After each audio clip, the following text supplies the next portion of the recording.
سلامونه دوستانو، ستړي مه سئ. الله دې وي چې تاسو ټول روغ جوړ اوسئ. دوستانو راځو نن په یو بله موضوع باندې بحث کوو چې د سټاټیک څخه عبارت ده. د سټاټیک مکمل پلی لیست به انشاءالله تاسو ته زما په یوټیوب چینل باندې په ډي جي سی اکیډمي په نامه باندې یوټیوب چینل ده، تاسو ته به پیدا شي. تاسو ترنه استفاده وکړئ، د وخت په تېرېدو سره هم ترنه استفاده کوئ. چینل د سره سبسکرایب کړئ، د بیل آیکن ووهئ تر څو نوې اپلوډ شوې ویډیو نوټیفیکیشن تاسو ته درشي، تاسو ته خبر شي او تاسو ترنه استفاده وکړئ. راځو نور زیات پلی لیست هم په یوټیوب چینل باندې موجود ده، نو تاسو له هغې څخه هم استفاده کولی شئ او له سټاټیک څخه هم تاسو استفاده کولی شئ. د ډېرو دوستانو په تقاضا باندې سټاټیک موږ شروع کوو. راځو نن جنرال پرنسپلز باندې غږیږو د سټاټیک.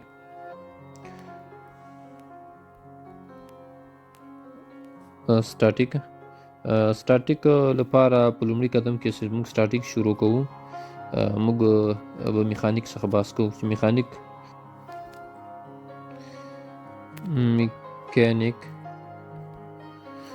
باندې موږ بحث کوو چې میخانیک خپله څه شی ده.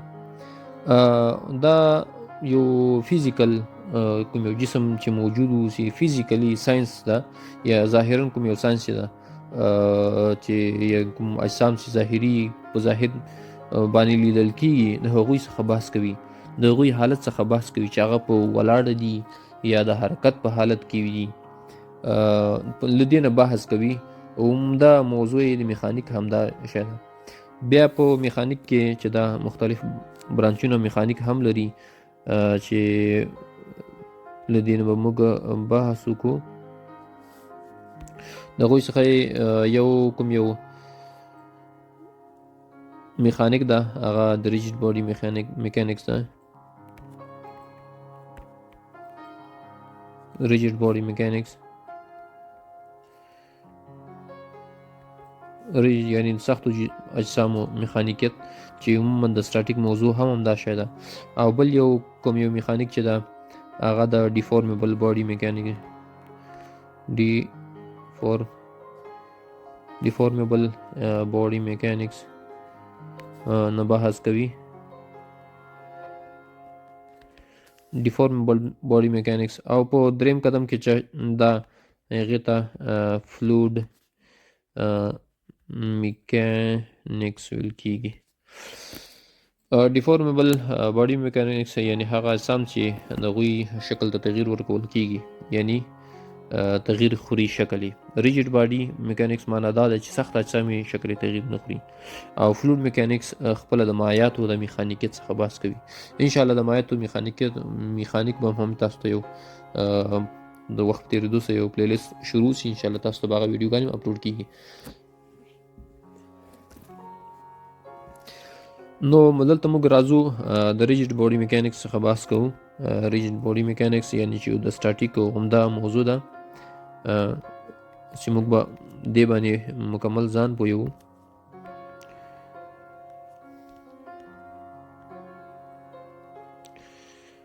ریجډ باډي میکانیکس ریجډ باډي میکانیکس بیا چې کومې څانګې دي دا په دوو برخو باندې ویشل شوی ده. یو ته سټاټیک ویل کېږي، یو ته ډاینامیک ویل کېږي. هغه چې دا په لومړي قدم کې سټاټیک ده او په دویم قدم کې ډاینامیک ده.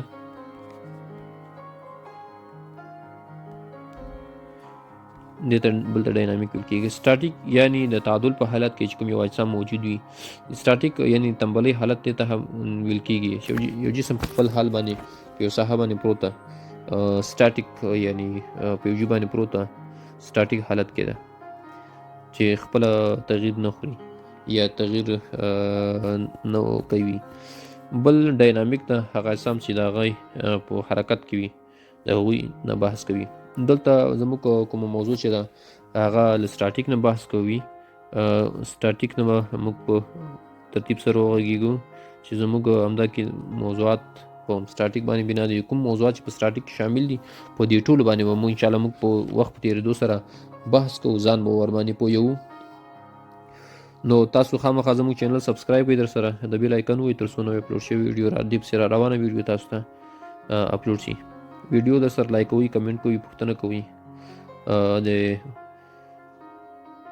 دوستانو سره شیر کوئ، دا کوشش کوي نور دوستان هم خبر کوي، یو ښایسته کمنټ ورباندې کوي تر څو زموږ هم حوصله افزایي وشي، حوصله هم زیاته شي. د دې لپاره نور ویډیوګانې تاسو ته موږ جوړې کړو.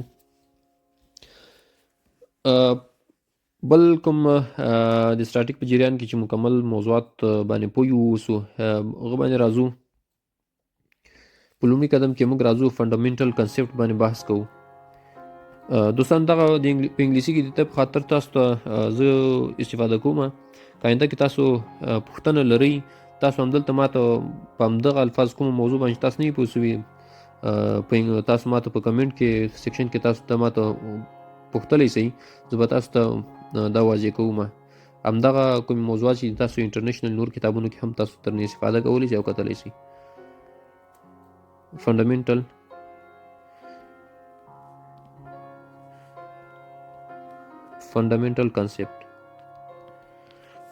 کنسپټ کې لومړي قدم کې راځو بیسیک کوانټیټیز باندې بحث کوو. بیسیک کوانټیټیز خپل څه شي دي؟ هغه اساسي په بیسیک کوانټیټیز باندې موږ بحث کوو. بیسیک کوانټیټي خپل څه شي دي؟ بیسیک کوانټیټي یعنی هغه کمیتونه چې موږ به په دې کې بحث پرې باندې کوو یا به موږ ترنه استفاده کوو، دې کې موږ درته واضح کوو چې کوانټیټیانو کې لومړي قدم کې لینت یعنی لینت چې کوم یو ده، تاسو لینت باندې پوهیږئ، د فاصلې اندازه ده چې لینت په موږ په میټر باندې، په سانتي میټر باندې، ملي میټر باندې، فیټ باندې او انچ باندې موږ لیکلی شو.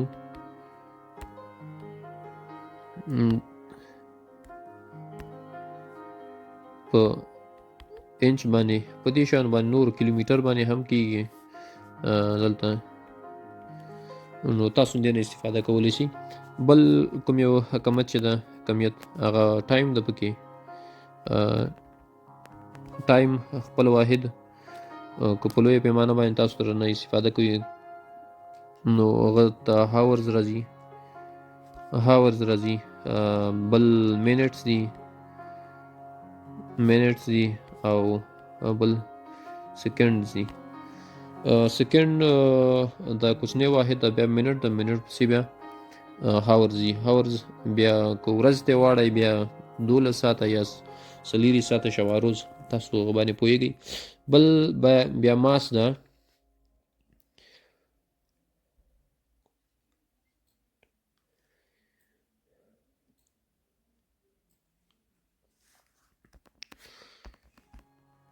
ماس یا کتله هم دې ته ویل کېږي، په پښتو کې کتله ورته ویل کېږي او په انګلیسي کې ورته ماس ویل کېږي.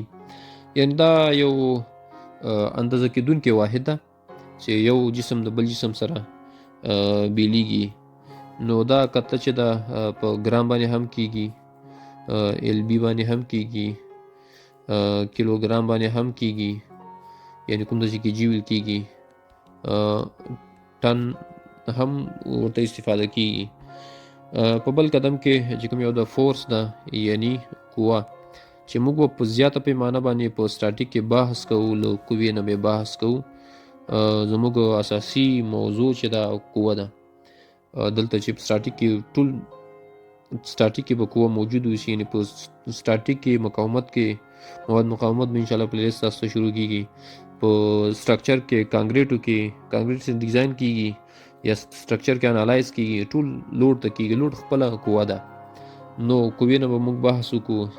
قوه خپله چې ته ویل کېږي د یو جسم ته تغییر ورکول په یو تعجیل سره، یا د یو ذرې انتقال بلې ساحې ته، یا دیکه کول او کش کول، یو شي کش کول.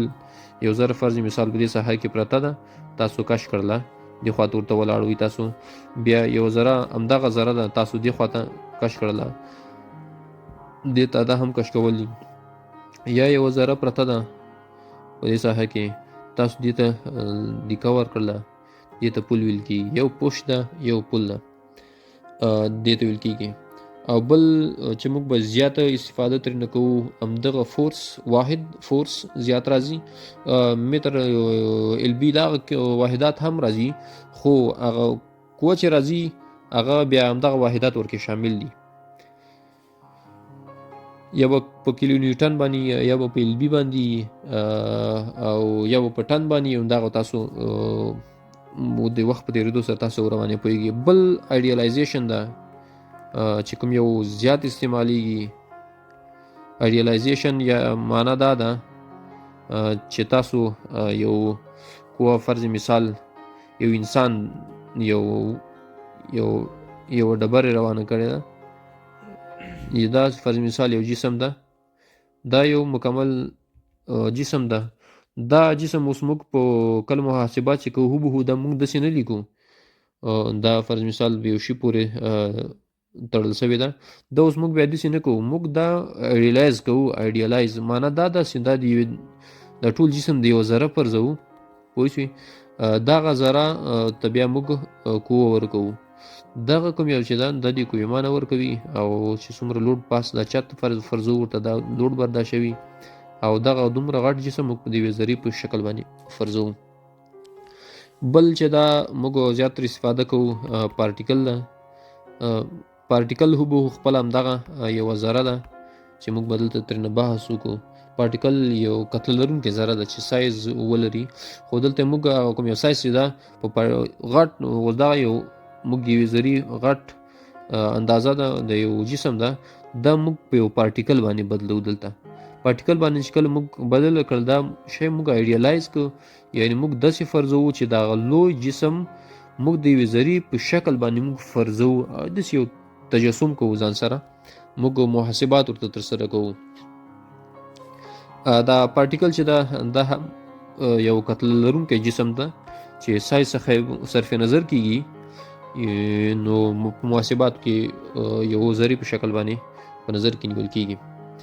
بل چې دا ریجډ باډي ده چې دلته موږ ترېنه بحث وکړو دلته هغه اولنۍ موضوع چې ریجډ باډي چې کله میکانکس هغه بېله موضوع ده.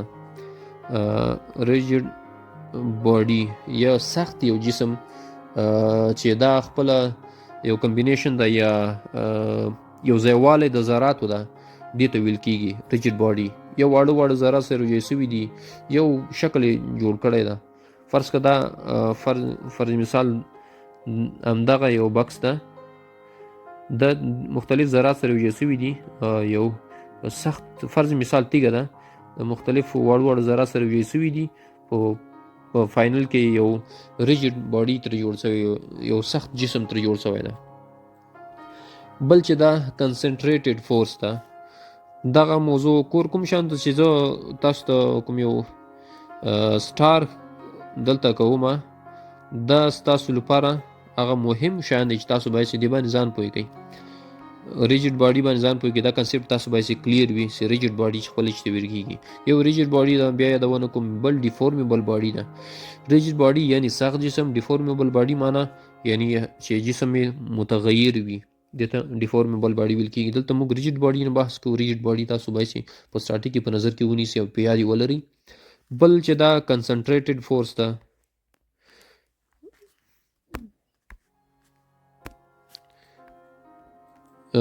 concentrated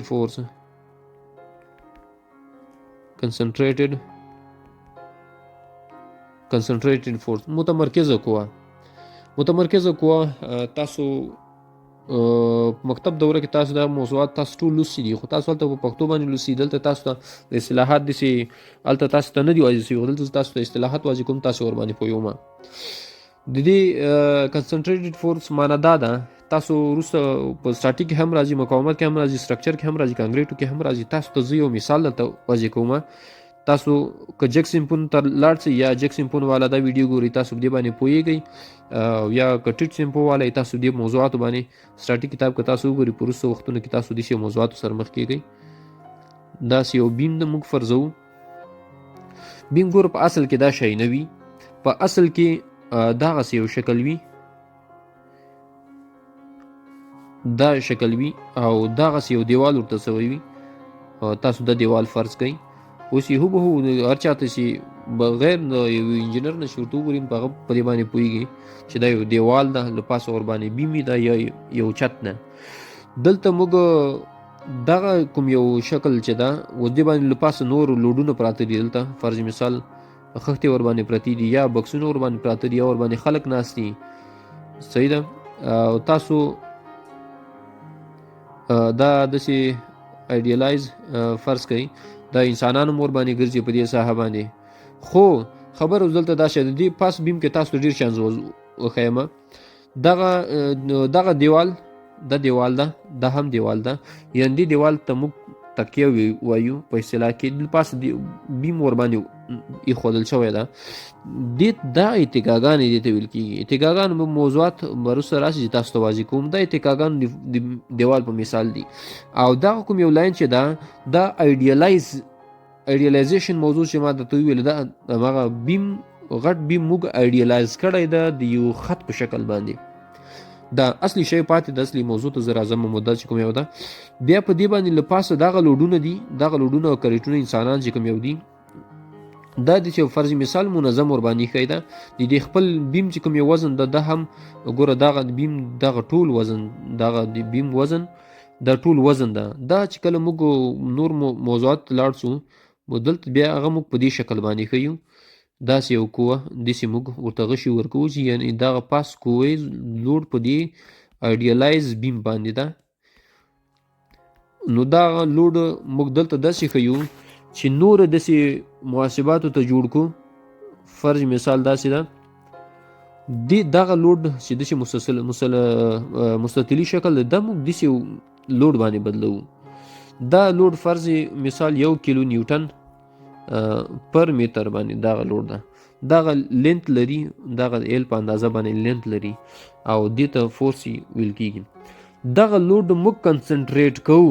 موضوع د کنسنټریشن ده یا کنسنټریشن متمرکز او کنسنټریټډ فورس متمرکزه قوه. معنا دا ده دغه کوم یو بیم چې ده دا موږ بیا داسې ایډیالایز بیم هماغه شکل باندې ورکوو.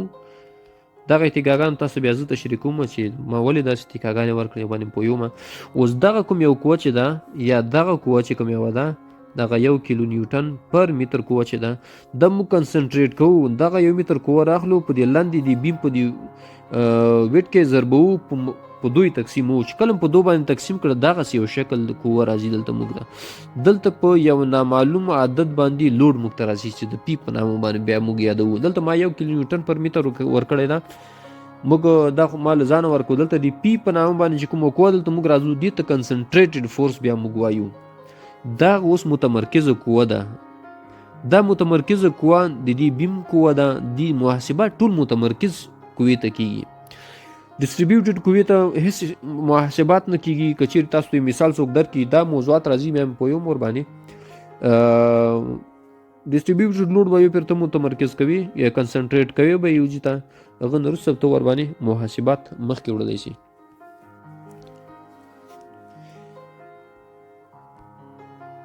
بل دوستانو راځو یو څو خبرې په سټاټیک کې نورې هم دي چې تاسو ورباندې ځان پوه کوئ. چې په لومړي قدم کې نیوټن لومړی قانون ده. نیوټن لا نیوټنز لومړی قانون کوم یو یعنی نیوټن کوم یو قوانین دي ټول 3 قوانین لري.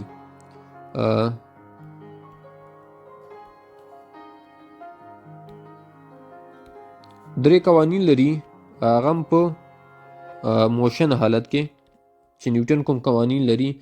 لومړی قانون مکتب دوره کې تاسو لوستي. لومړی قانون، دویم قانون، دریم قانون، یعنی دا په ترتیب سره تاسو یاد ساتئ. لومړی قانون کې داسې وایي لومړی قانون کې چې یو جسم په تعادل کې فرضیږي. یعنی دا یو ذره ده یا پارټیکل ده. ګوره پارټیکل تاسو ته بیا هم یادوم پارټیکل ده.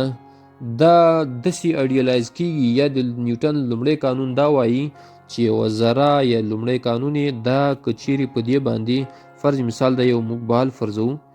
دا یو بال ده دې باندې له مختلفو جهتونو نه دې خوا نه هم یو قوه راغلې ده دې خوا نه هم یو قوه راغلی، دې خوا نه هم یو قوه راغلی. دا د F1 په نامه باندې قوه ده، دا د F2 په نامه قوه ده، دا د F3 په نامه قوه ده. د دې دریو قوو له اثره چې دا جسم د حرکت په حالت کې وو، د دې دریو قوو له اثره دغه جسم په ځای باندې درېدلی ده. یعنې دا جسم داسې فرضیږي چې دا د په ریسټ کې ده. ریسټ معنا، ریسټ تاسو ته ولیکم، تاسې به سره مخ کېږئ. ریسټ معنا د تنبلۍ حالت کې، یعنی په ولاړې حالت کې دغه جسم موجود ده. دویم قانون کې داسې وایي چې یو جسم ده د یوې قوې په واسطه باندې، یو فرض مثال دغه یو جسم ده، دې باندې یوې قوې عمل کړی ده، دې قوې د F په نامه باندې قوې، دغه جسم یو کتله لري، دا جسم کتله لري د M کوچني M په نامه باندې، او په یو معلوم سرعت باندې دا حرکت کوي. یعنی قوه مساوي کیږي M د قوې کتله ضرب A، یعنی دا خو به تاسو مکتب کې لوستي ویلي باندې تاسو پوهیږئ. دریم قانون چې د نیوټن ده، د دویم قانونو د نیوټن دریم قانون داسې وایي چې یو فرض مثال تاسو که چیرې ورسره مخ سوي وئ، یو بال له دې خوا نه را روان ده په دې جهت کې، او یو بال په مقابل لوري نه را روان ده، د دې جهت دې خواته ده، په یو قوې سره دا عمل کوي، او د دې قوې جهت له دې خوا نه ده. یعنی دغه تاسو په دې شي باندې ځان پوه کړئ. دغه غشي معنا دا ده چې د دې جهت ښي طرف ته ده، او د دې معنا ده د دې جهت چپ طرف ته ده. دې باندې ځان پوه کړئ. بل یعنی دغه دریم قانون داسې وایي چې عمل و عکس العمل قانون، یعنی په انګلیش کې دې ته داسې ویل کېږي اکشن او ریاکشن لا. دریم قانون نیوټن دا شی ده. بل کوم یو چې دا د نیوټن د جاذبې یا د اټرکشن قانون ده، چې هغه هم تاسو په مکتب فزیک کې لوستی دی، 11م صنف فزیک کې، چې F مساوي کېږي. دا قانون نه ده د اټرکشن، دا بیل یو هغه د نیوټن اصلي درې هماغه قوانین دي د موشن حالت کې. هماغه قانون لومړی اکویلیبریم حالت، یعنی د تنبلۍ په حالت کې، د یو جسم د تعادل په حالت کې اکویلیبریم تنبلي هم ورته ویل کېږي، تعادل هم ورته ویل کېږي. اساسي کوم موضوع چې ورته استعمالیږي هغه د تعادل ورته استعمالیږي. دویم قانون یې اکسلریټډ موشن ده، یعنی د سرعت د تعجیل په شمول باندې د یوې قوې په واسطه باندې یوې ذرې ته حرکت. او دریم قانون یې د عمل او عکس العمل قانون ده. دریم قانون یعنی دریم قانون عمل او عکس العمل. بل موضوع چې د نیوټن ده هغه ګریویشنل اټریکشن ده، یعنی ځمکې د جاذبې سیستم باندې بحث کوو. د ځمکې د جاذبې کوم یو قانون چې ده، چې قوه مساوي کیږي F خپله قوه ده، G چې ده یو نړیوال ثابت ده د نړیوال سیستم باندې د ځمکې د جاذبې لپاره، د هر جسم لپاره ځان ته ثابت دي د G قیمتونه، د هر یعنی د تیږې لپاره ځان ته دي، د کتابچې د ورقې لپاره ځان ته، د کتاب د ورقې چې کومه ورق کې وزن زیات وي د هغې ځان ته ده، د بڼکې ځان ته وي، د بال ځان ته، د ټولو هر څه لپاره د G قیمت معلوم ده. او M1 ضرب M2 دی دوه کتلې دي، او چې په کومه یو شعاع باندې سره پرتې دي. د G کوم قیمتونه چې دي هغه په نړیوال سیستم کې په بعض اوقاتو کې 6.3 ضرب 10 په توان ده -12 متر مکعب پر کیلوګرام ضرب سکند مربع باندې ښودل کېږي. دا قانون ده چې تاسو ته د ګریویشنل فورس کې خبر پې کېږي. بل دوستانو راځو کله چې موږ سټاټیک محاسبات ترسره کوو، بعضې واحداتو سره موږ مخ کېږو. بعضې واحداتو کنورژن ده، دې باندې یو څو مثال درته حلو، تاسو ځان ور باندې پوه کړئ. په همدې سنګل ویډیو کې. ویډیوګانې اوږدېږي، همدغه یې وجه ده، سټاټیک ډېر پراخه موضوعات دي، خو زه تاسو ته خلص په دې شیانو کې تشریح کوم چې تاسو ورباندې پوه شئ. فرض مثال یو واحد یې موږ ته راکړې ده، موږ داسې فرض یو مثال یې موږ ته راکړې ده چې تاسو وایي 2 کیلو متره پر هاور کوم یو قیمت چې ده دا میټر فی سیکنډ ته تاسو واړوئ او بیا تاسو معلومه کړئ چې څومره ګور میټر تاسو وایي بیا فوټ پر سیکنډ تاسو لیکئ، یعنی تاسو وایي معلومه کړئ چې دا څومره میټر فی سیکنډ کېږي او څومره فوټ فی سیکنډ کېږي. صحیح شو؟ تاسو دا تاسو معلومه ده چې یو کیلو میټر اندازه چې ده دا مساوي کېږي د 1000 میټرو سره، او یو هاور یا یو ساعت دا مساوي کېږي د 3600 سکنډو سره، او بل کوم قیمت ضرورت نشته په همدې کې موږ اوس دا اړولی شو. نو دا به څنګه کوو؟ ګوره 2 کیلومتر پر هاور کوم یو قیمت چې ده دا مساوي کېږي 2 کیلومتره تقسیم پر هاور. ګور دا شی او دا شی دا شکل او دا شکل یو معنا لري، یعنی یو شی کېږي. موږ دلته راړو کیلومتر موږ میټر ته اړوو، یعنی که چیرې موږ داسې ولیکو چې 1000 متره تقسیم کیلومتر د موږ داسې هم لیکای شو. دلته یا په ساده اصطلاح کې که چیرې موږ ډایرکټ دا کیلومتر په ځای باندې موږ قیمت کیلومتر په ځای باندې موږ قیمت 1000 ولیکو هم کولی شو، همدغه قیمت هوبهو دا شی کیلومتر له کیلومتر سره خلاصیږي، او دلته بل قیمت پاتې کېږي د هاور.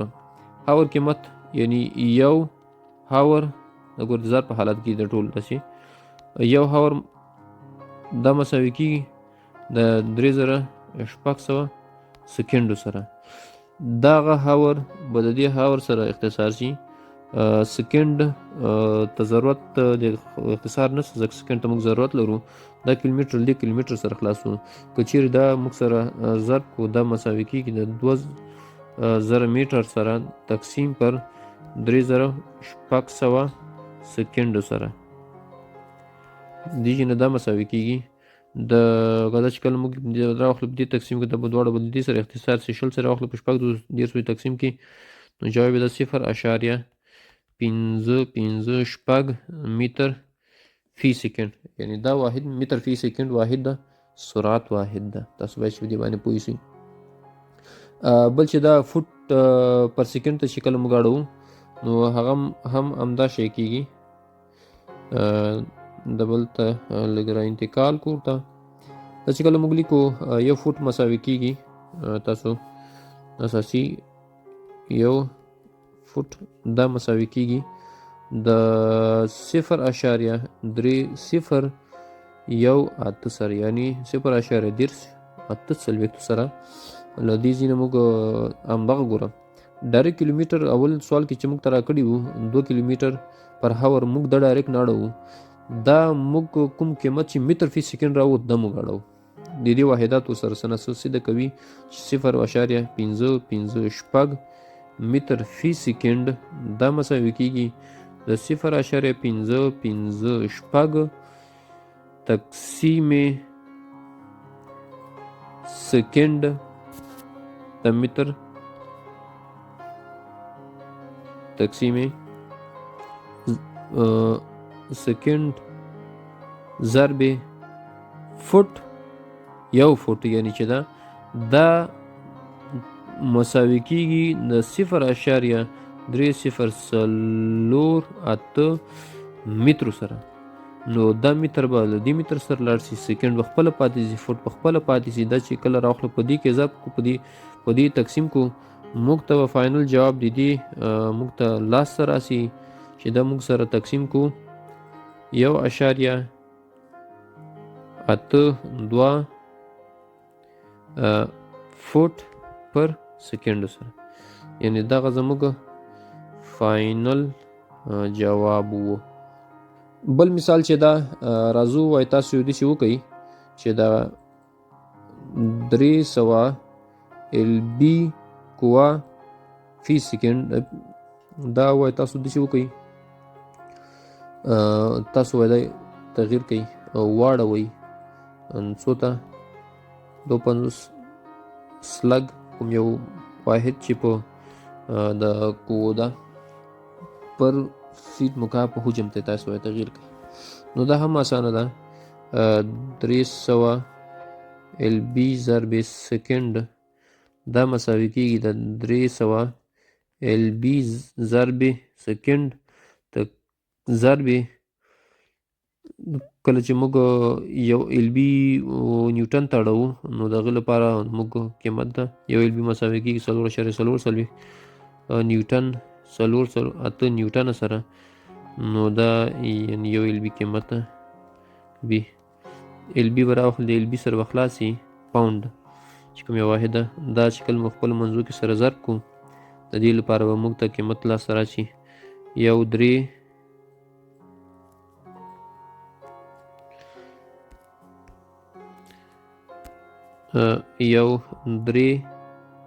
3.5 نیوټن ضرب سکند صحیح شو دا نیوټن ضرب سکند د موږ واړو کیلو نیوټن ته به واړو چې د واحدات څخه را انتقال کا 1.33 کیلو نیوټن ضرب سکند دا واحد قیمت شو نو بل چې دا سلګ کیلوګرام ته وای تاسو واړوئ دا قیمتونه دی تاسو دا ایسا یونټ ته واړوئ یو واړو دا بل وساړو چې یو سلګ مساوي کیږي یو سلګ دا مساوي کیږي د 14.59 سره 14.59 کیلو ګرام سره صحیح شو او یو فوټ مساوي کیږي د 0.30 متر سره نو دا قیمت که موږ واړو 250 سلګ وزن د فوټ مکعب ته یعنی موږ واړو 250 سلګ تقسیم پر فوټ مکعب ضرب یو سلګ چې دا الریډي موږ ولیکو 14.50 کیلوګرام سره د مساوي ده یو سلګ او یو فوټ چې دا یو میټر یا فوټ دا مساوي کیږي له 0.308 متر سره نو دا به موږ په اسانۍ باندې دا فوټ مکعب فوټ بل فوټ سره خلاصي چې موږ دلته ولیکو دا به مکعب کوټه ځکه دې قیمت دلته مکعب سوال کې موږ ترا کړی ده فوټ به له فوټ سره خلاصي اختصار به وشي سلګ به له سلګ سره اختصار شي نو په فاینل کې چې موږ ته کوم جواب راځي